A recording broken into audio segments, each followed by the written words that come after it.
up on Cannabis Coast to Coast News. This week, did the California Health Department cover up the death of a cultivation worker from inhaling keef dust in 2020? That was 2 years before Lorna McMurray died in Massachusetts from the same workplace conditions. Tony Lange of Cannabis Business Times breaks that story this week. We talk with him one-on-one.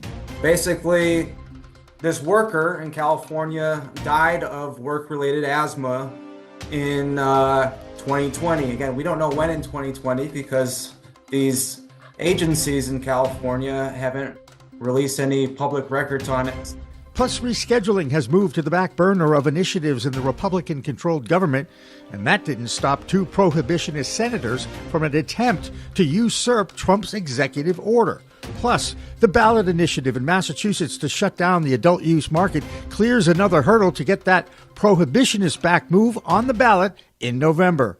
And the Texas Department of State Health Services has shared a proposal to raise the hemp business license in that state, increasing a hemp business license from $250 a year to $25,000 a year. And at the same time, in the same state, Circle K stores are now carrying THC-infused beverages with up to 30 milligrams of THC. We'll get our hemp report from Kerry Hinkle in Washington, D.C. this week, where that industry is looking to delay the proposed federal hemp ban by 2 years. All that and state reports from coast to coast on Cannabis Coast to Coast News next.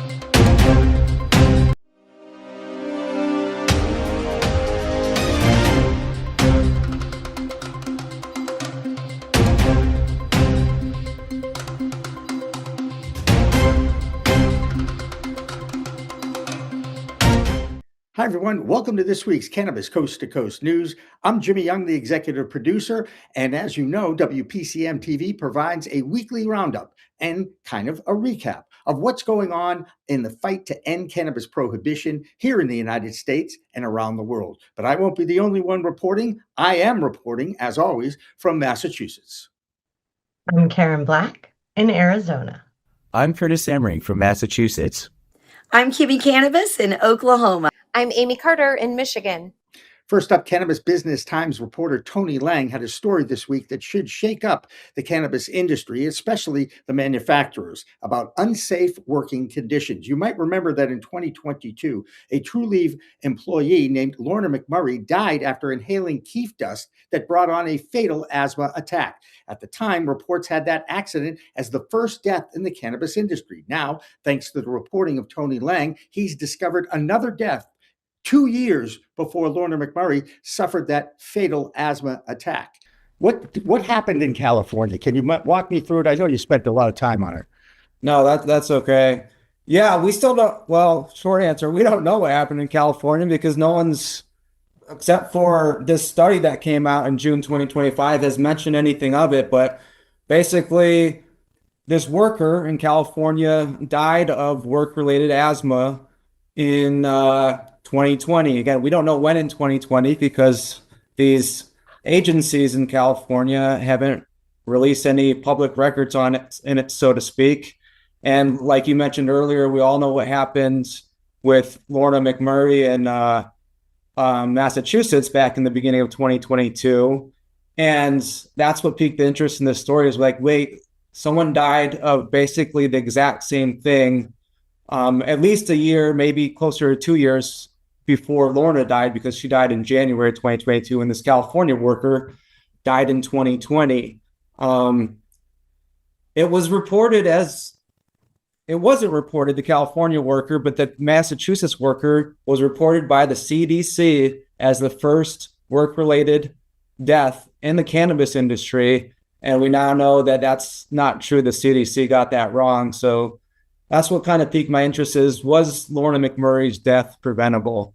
Yes. The answer to the question after reading your article is yes, it was. That's the way I look at it. It was very blatant. You did and you had to petition to get the release of public records from the California Health Department, and that was a challenge, right? Yeah, I mean, that was 3 months in the working. So basically, once I learned of this June 2025 study that was collaborated on by 4 states, California, Massachusetts, Washington, and Michigan, to study work-related asthma in the cannabis industry. I reached out to one of the co-authors from California who works with the California Department of Public Health. A lot of the co-authors represented their Department of Public Health from their respective states. And that co-author never got back to me. Instead, I got an email from their communications team. So right off the bat, I was just like, well, they don't want to, there's a reason they don't want to talk about it. So then I put in a public records request, and there was a big just back and forth. The only thing I got out of them basically was that it happened in 2020, which to my knowledge, no one else has reported on yet, not even that 4-state study. They actually reference it too as the second cannabis work-related asthma fatality in that 4-state study, but they obviously knew it was the first, or I believe they knew because the California Department of Public Health knew, and one of the co-authors worked within the California Department of Public Health. So we'll have more of that interview with Jimmy and Tony later in the week on WPCMTV.com and on our YouTube channel. Now our focus turns back to the rescheduling initiative in Washington, D.C. While many thought the executive order President Trump signed before Christmas actually moved cannabis off the most restrictive class of the Controlled Substances Act, it did not. It just started the process. And the next step is up to Attorney General Pam Bondi and the Department of Justice.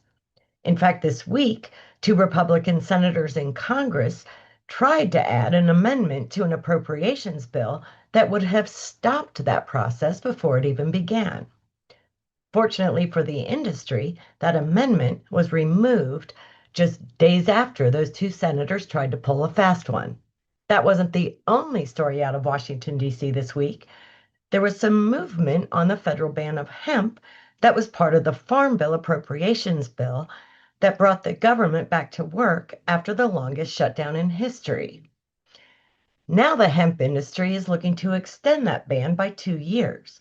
Our hemp reporter Kerry Hinkle was in our nation's capital working with his fellow lobbyists on extending that deadline. Here's Kerry. I'm Kerry Hinkle with Bayou City Hemp, coming to you live from our nation's capital with another hemp report for Cannabis Coast to Coast News. This week, I was joined by about 100 other hemp advocates as we hit the hill to garner support for a newly introduced bill from Congressman Jim Baird from Indiana, H.R. 7024. Now, importantly, this bill was joined on by bipartisan support that includes Congresswoman Angie Craig from Minnesota, who holds a powerful position as the ranking member on the House Agriculture Committee.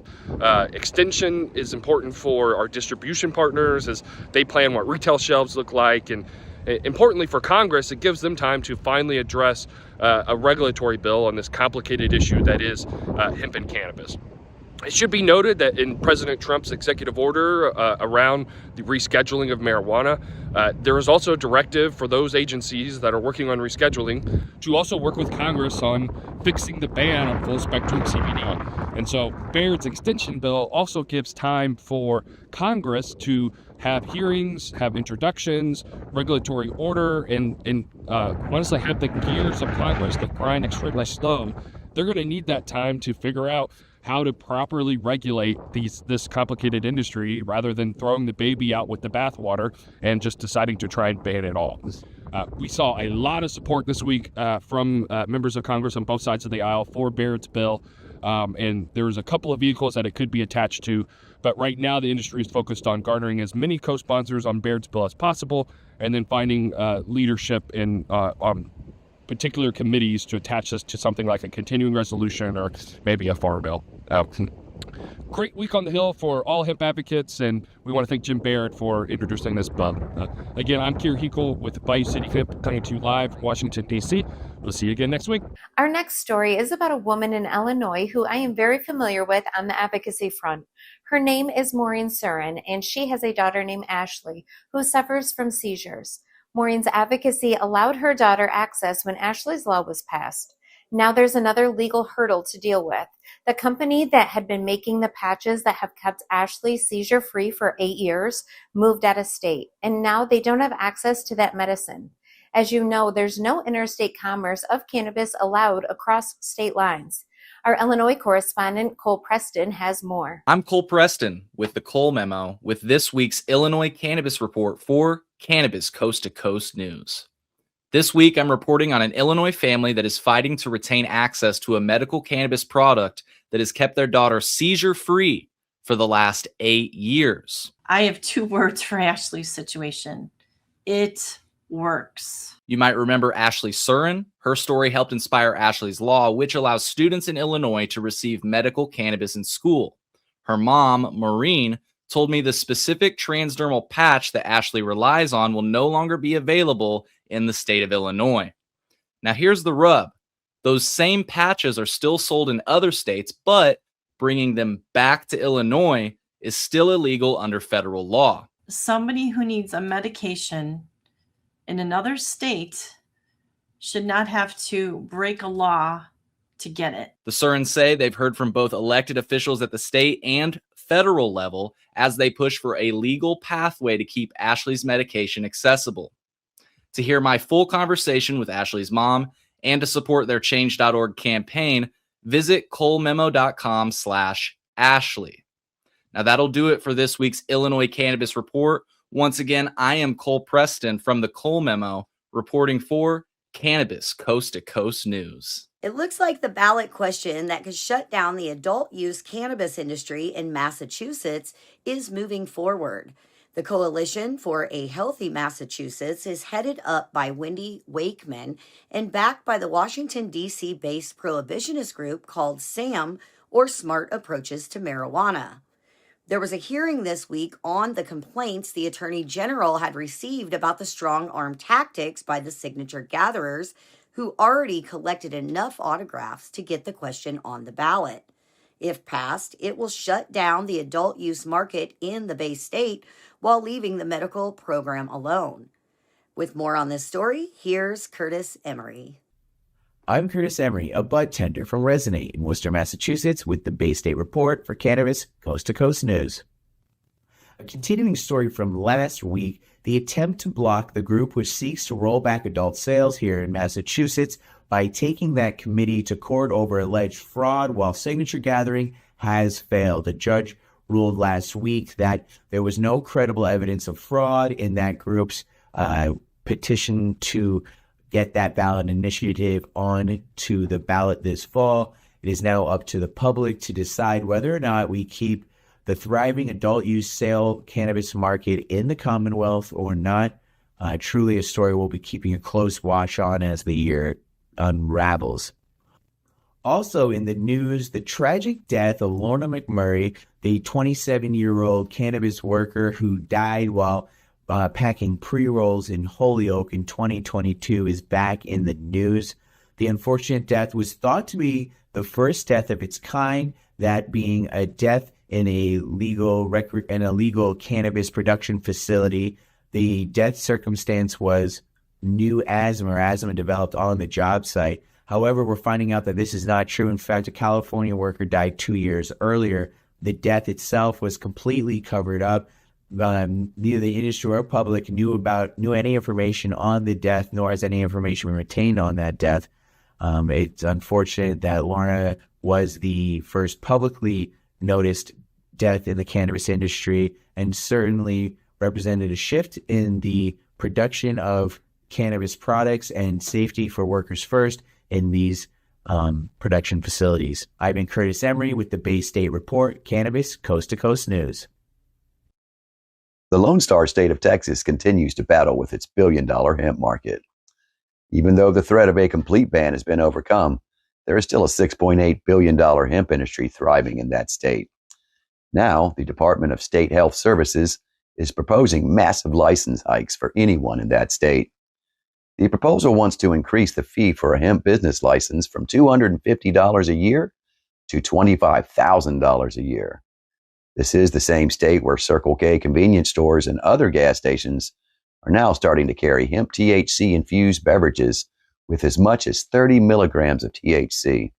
Does this make sense to anyone? I guess that's why they refer to Texas as the Lone Star State. Anyway, let's find out what's going on in the southwest of the U.S. and the Tribal Lands Report with Tina Tasaka.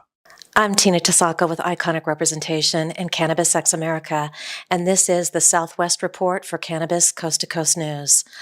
Las Vegas-based Planet 13 is starting 2026 with another major expansion, exporting its Nevada-born cannabis retail model beyond the Silver State. The company announced an exclusive partnership with Praetorian Global to launch ONI's premium solventless products in Planet 13's Florida medical dispensaries. The rollout includes ONI's all-in-one hash rosin vape, now available statewide in Florida, with cold cure rosin arriving in January.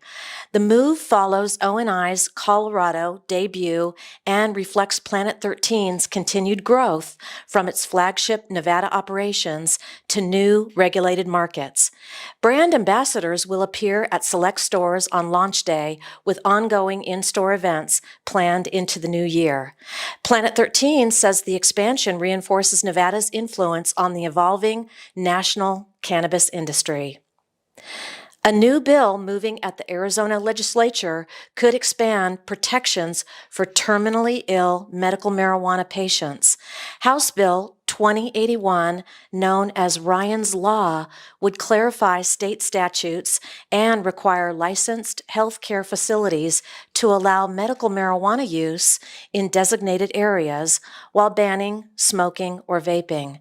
The bill keeps current possession limits, tightens caregiver standards, and would only take effect with approval by a 3/4 vote of both chambers.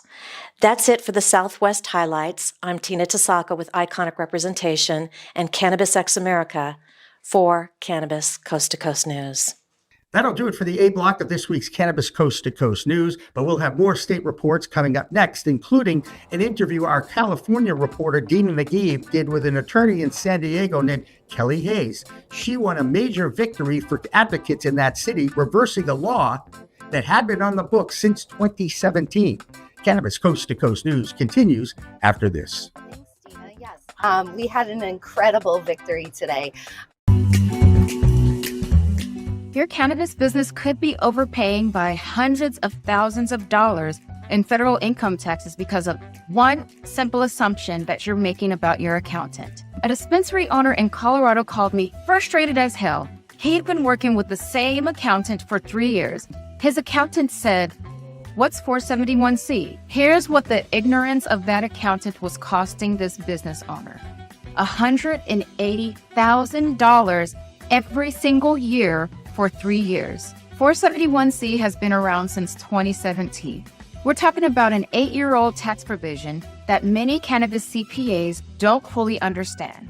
471C is one of the most complex and highly debated tax strategies in the cannabis industry. If you want to make sure you're not leaving any money on the table, I'm offering free 471C reviews this month. Link in the description.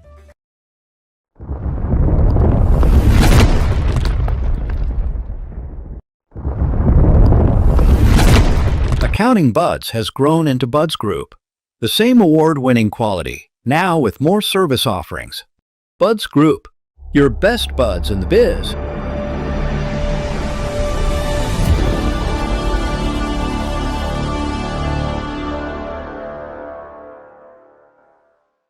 Looking for PR that over-delivers on expectations? At Maverick Public Relations, they pair big agency experience with personalized attention. From launching award-winning brands to securing top-tier media hits, their data-driven communications team helps visionary leaders and entrepreneurs rise above the media noise. Maverick PR is responsive, collaborative, and relentless about results and ROI. Visit themaverickpr.com and make headlines together. If you want to make history, if you want to be part of history, if you want to say you helped legalize marijuana in America, now is the time to join us.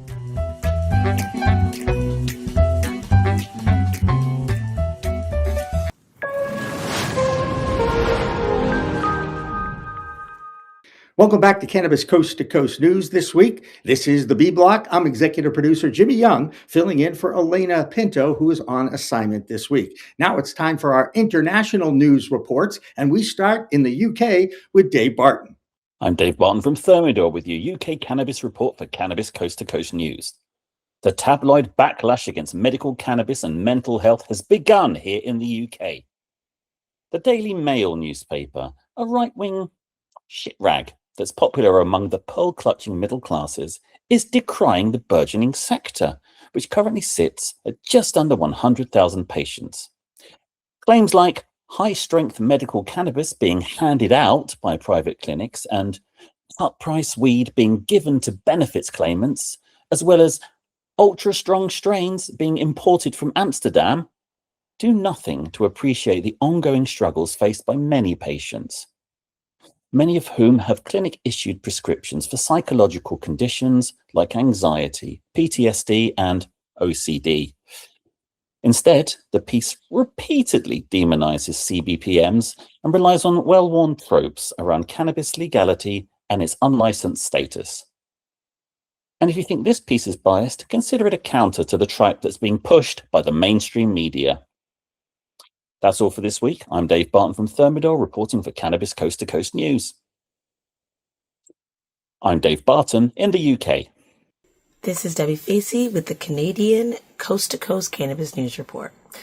So what we have in Canada this week is with Health Canada now easing their regulatory rules, many of the dispensaries are now actually working together to be able to create more of an incentive when it comes to the excise taxes. What we also have seen in the first 9 months of 2025, pre-rolls had dominated the cannabis industry here in Canada. So most of the dried flower wasn't necessarily up to the consumer's want, and the ease of the pre-rolls just made it a lot easier for the consumers to purchase, buy, and it become now a $9.2 billion sector within the cannabis market that is obviously dominating. When it comes to the Canadian news, this is Debbie Facey with the Cannabis Coast to Coast Cannabis News Report. Peace. The state of New York continues to grow its cannabis market and has now reached the $1 billion a year threshold. More and more licenses are being awarded across the Empire State, which is fueling sales, with legal dispensaries growing like a weed. Get it? Despite that growth, there are still some bad actors who continue to challenge the law.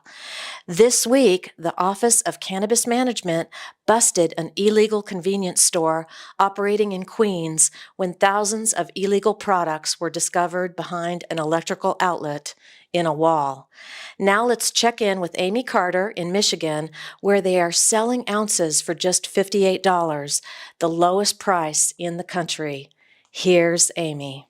I'm Amy Carter with Michigan Weed Source for this week's Michigan Report for Cannabis Coast to Coast News. Michigan's cannabis market wrapped up 2025 big, busy, and budget-friendly. Legal sales topped $3.2 billion for the year, with December alone pulling in $269 million. While the average ounce price dropped to an all-time low of around $58, flower still ruled the shelves, edibles and vapes stayed strong, and delivery sales continued to grow. With millions of plants in play, massive inventory levels, and more than 2,100 active licenses, Michigan is heading into 2026 as one of the most affordable and competitive cannabis markets in the country. But according to reporting by Lansing City Pulse, the mood across the industry is shifting. While sales remain high as of January 1st, a new 24% wholesale excise tax kicked in, stacked on top of the existing retail and sales tax, putting serious pressure on growers, dispensaries, and consumers alike. We're already seeing the fallout, operators downsizing or exiting, mega grows scaling back, and margins getting squeezed hard. At the same time, there has been noticeable increase in medical card renewals and renewed interest in the patient caregiver program as people look to find ways to avoid the higher costs.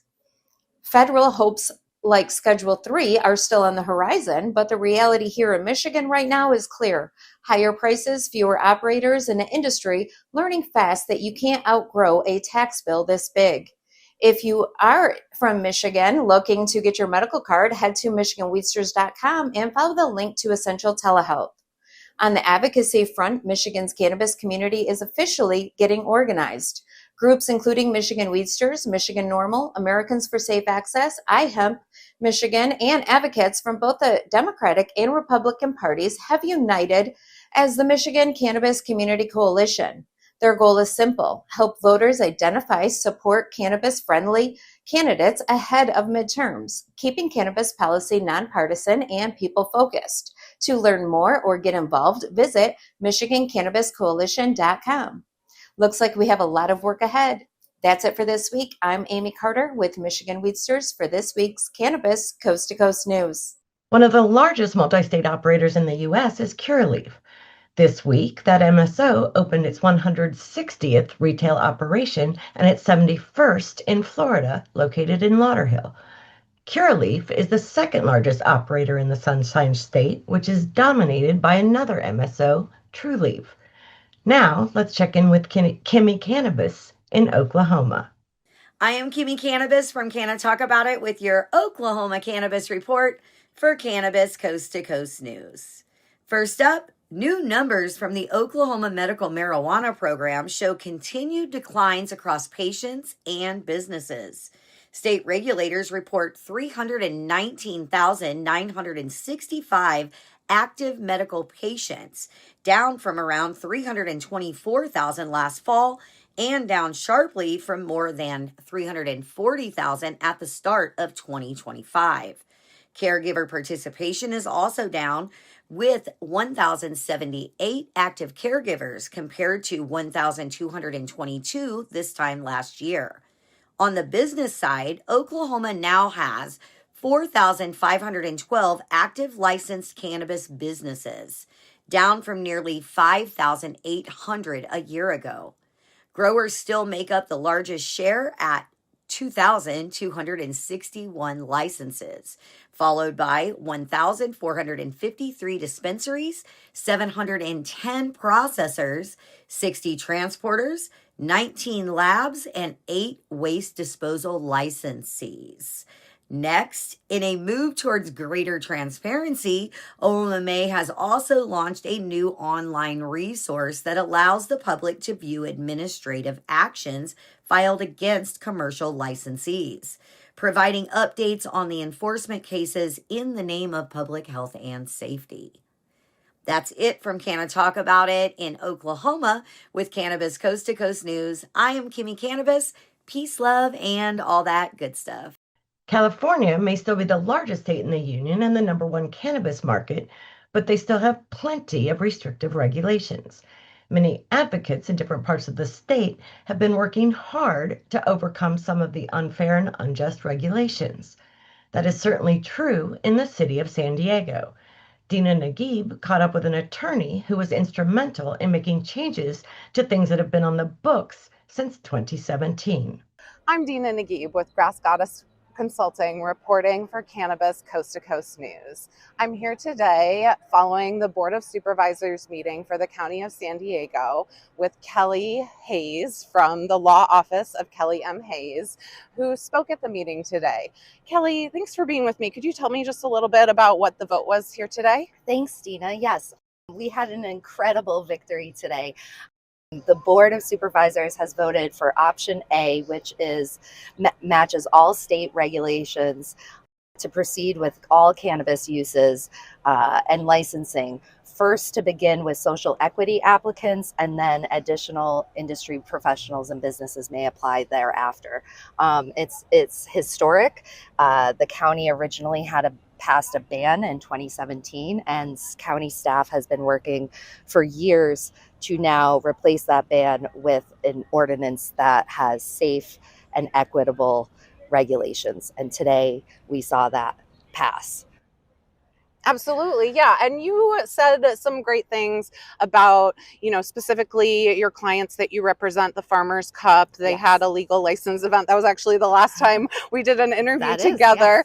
And what made you feel compelled today to come and speak on it?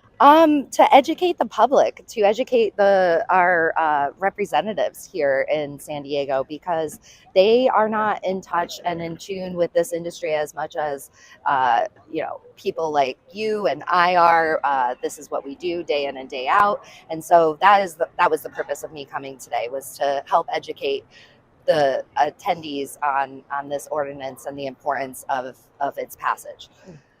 I really appreciate that. And a lot of the opposition we heard today was just misinformed, miseducated. They don't really understand cannabis and what, legalization is really doing. So, I think it's important that, we hear from the industry, and that's why I really appreciate you speaking up today. Anything else you think we need to mention before we wrap up? Yeah, so this is not the final, all done ordinance. What happens next is now staff will come back with their draft ordinance with the board's direction that we got today, and staff will likely come back in the summer of 2026 with that draft ordinance for review and voting. And then once that passes, then we'll have a law in place where social equity applicants can begin the application process.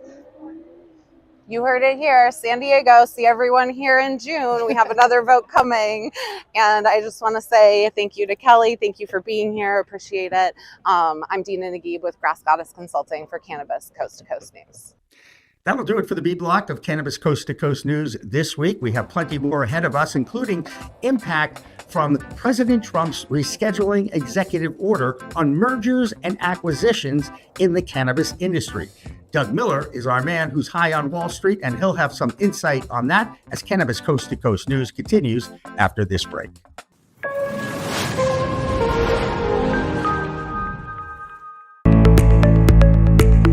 It's a whole new world of weed out there, isn't it?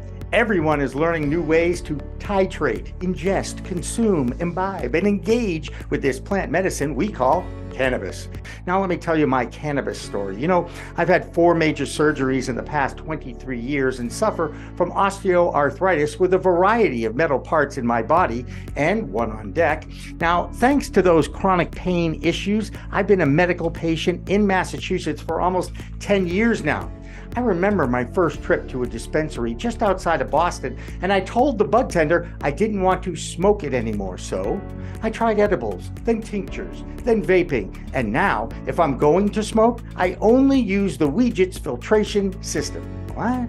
The Weegits.com, Weegits, that's weed, W-E-E-D, G-E-T-S.com, is where you'll find the planet's coolest product that cools the smoke from everyone's favorite flower. Now, the guy that started this was a pretty good medical device manufacturer, and he created this maze pipe that cools the smoking process from 1300 degrees Fahrenheit upon inflammation down to just 90 degrees when it reaches your mouth. That's right, 1300 down to 90. That's why this maze pipe is amazing. So here's how it works. You start with that glass bowl, you flame on, and then you inhale nice and smooth so the smoke goes through 3 different filtration and cooling systems. Now, if pre-rolls is your thing, you can use the Weegits filter that a pre-roll fits into perfectly. That's right, or even a chillum. The more filters, the smoother the draw. Best of all is the price. You can get all this, or one or the other, for just a few bucks. It'll cool your smoke and you'll give your lungs a break. Now, add in the code of PCMTV and you get 15% off. So just go to Weegits.com and check out the best way to enjoy a cooler smoke with less coughing and hacking and more peace of mind. All that resin and tar is collected in the polyurethane filters that are easy to clean with soap, water, and a few Q-tips. Your lungs will thank you, and so will I.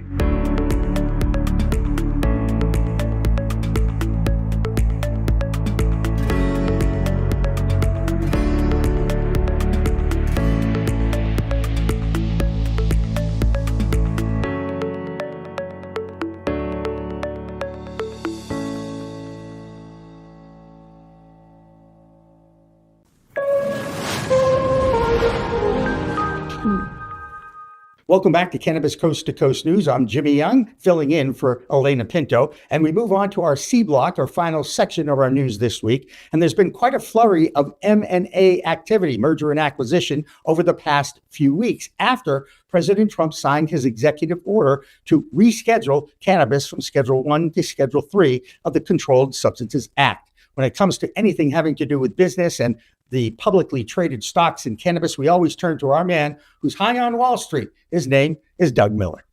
I'm Doug Miller from High on Wall Street with this week's Cannabis Stock Report for Cannabis Coast to Coast News. What we're seeing right now in cannabis M&A, mergers and acquisitions, may just be the opening act. A flurry of acquisitions, mergers, and strategic deals followed President Trump's December 18th executive order directing federal agencies to move marijuana out of Schedule 1. According to industry insiders, this wave is only the beginning. Several analysts say many of these deals had been in the works for months, but Trump's executive order was the catalyst that finally pushed them across the finish line. While uncertainty and limited access to capital still weigh on the sector, the signal from Washington brought renewed confidence to buyers and sellers alike. Almost immediately, the market reacted. Curaleaf's planned $110 million expansion into Virginia fell apart when a hedge fund stepped in with a higher bid. Proof that expectations around rescheduling are already reshaping deal dynamics. Since then, we've seen Viero Growth acquire Ease, Wild buy Grun, Nabis purchase Humble Cannabis Solutions, and multiple brand-focused acquisitions across California and Colorado. Notably, several executives cited marijuana rescheduling as a key reason these deals now made sense. For cannabis stocks, this trend matters. Increased M&A often points to stabilization, improving balance sheets, and confidence in future cash flows. As rescheduling moves forward, analysts expect better access to capital, higher valuations, and more strategic consolidation, especially among MSOs and leading brands.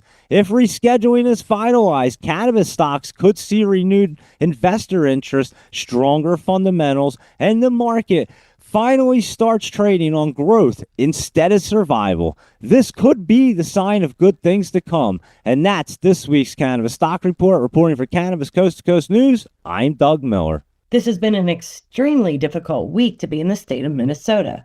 A horrific story of the shooting of a woman by ICE agents has shaken that state to its core.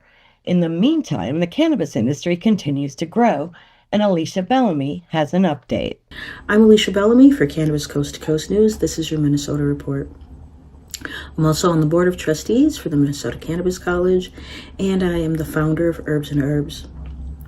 Cannabis cultivation in Minnesota is still struggling to meet demand, with regulators and retailers noticing that there's far less cultivation capacity than what retailers need. This is a huge bottleneck as the adult use sales increase. Minnesota testing and lab framework is also expanding and adapting to support recreational and hemp products, which is impacting the product quality and regulatory compliance.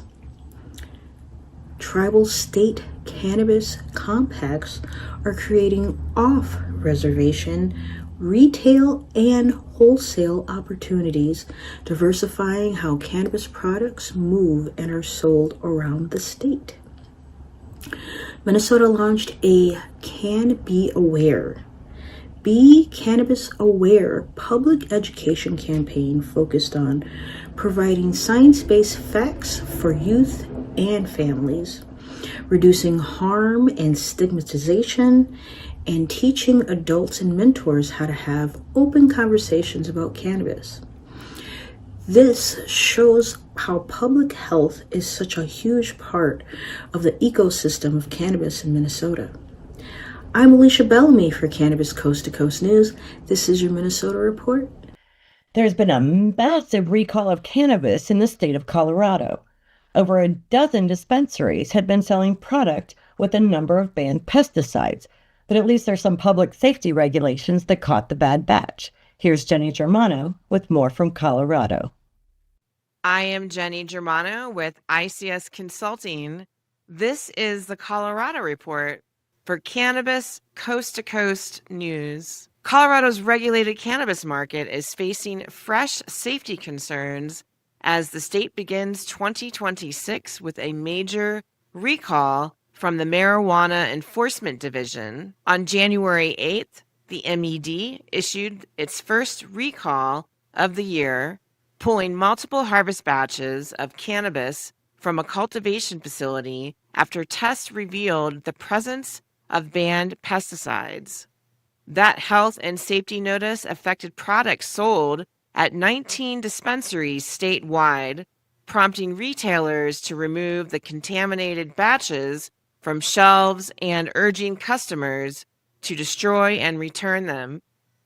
This recall follows a New Year's Eve recall that was issued on December 31st, 2025, when the MED and state regulators announced that pre-rolls and vape cartridges made by a manufacturing facility contained unsafe levels of pesticides. That action reached a much broader swath of the market, with products sold between February and December 2025 pulled from 295 dispensaries from across the state. Consumers were similarly warned to dispose of or return the affected items, and both medical and recreational retailers were included in this advisory.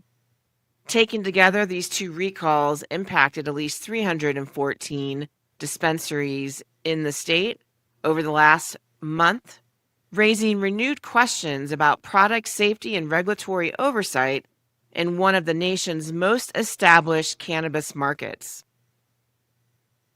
Regulators say their priority remains protecting public health and safety, especially when contaminants such as banned pesticides are detected after products have reached the retail shelves. I will continue to follow recalls in Colorado over the next year and as this story continues to unfold. I am Jenny Germano with ICS Consulting, reporting for Cannabis Coast to Coast News. I'm Tina Tasaka with Iconic Representation and Cannabis America, and this is the Tribal Nations Report for Cannabis Coast to Coast News. As Tribal Nations continues to thrive, I decided to go to a backstory, one we never reported on.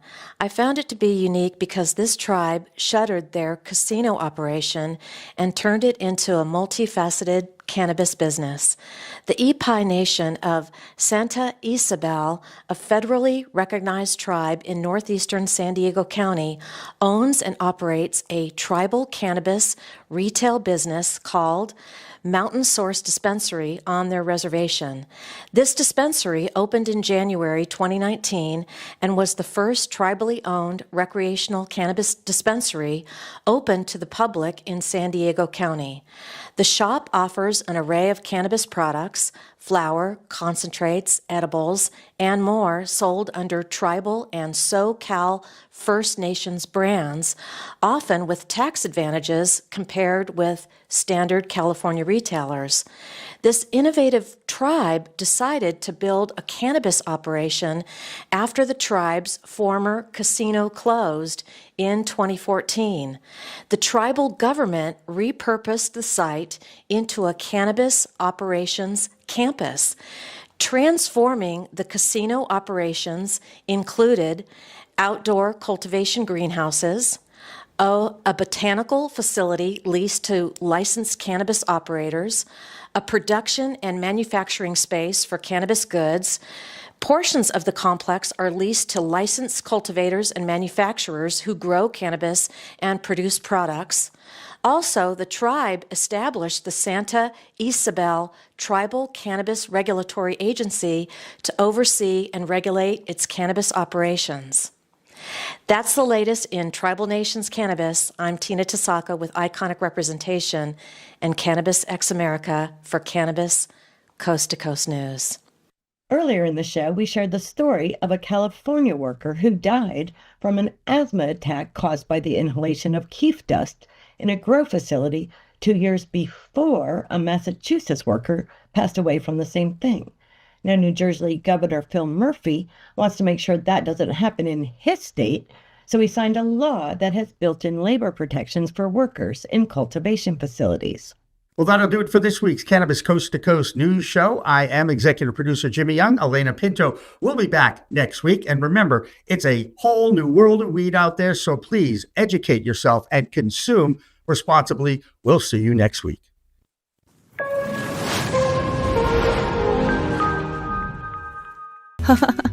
I think I messed up. Did you know there's a place that covers all the cannabis news you need? Pro Cannabis Media is now WPCM TV, your go-to website for things cannabis. WPCM TV is the CNBC of weed, bringing you the latest news you need. Amy Carter. This week, she reports from inside the State House in Lansing. I'm Amy Carter from Michigan Weedsters with this week's Michigan Report for Cannabis Coast to Coast News. And talk shows about all things cannabis. Well, thank you. And thank you for all you're doing to get the word out. Like, this show is so important. It all started back in 2018 when Emmy award-winning talk show host Jimmy Young kicked it off with the In the Weeds podcast. That it's not just any generic paper towel. You do have a brand that you use, right? Yeah, we live or die by the bounty. I mean... The quicker picker-upper! I love that! His mission? Building an army of multimedia journalists and podcast hosts who are documenting the fight to end cannabis prohibition in this country and around the world. Fast forward to today, and we've got the nation's only weekly cannabis coast-to-coast news program with Elena Pinto. Hi, everyone. Welcome to this week's Cannabis Coast to Coast News, WPCM TV's weekly production of the fight to end cannabis prohibition in this country and around the world. I'm Elena Pinto. Delivering the nation's only TV news-style program. Since June 2021, WPCM TV has racked up over 1.3 million views with 17 million impressions and picked up over 16,000 subscribers on YouTube alone. For more information, contact the team at WPCMTV.com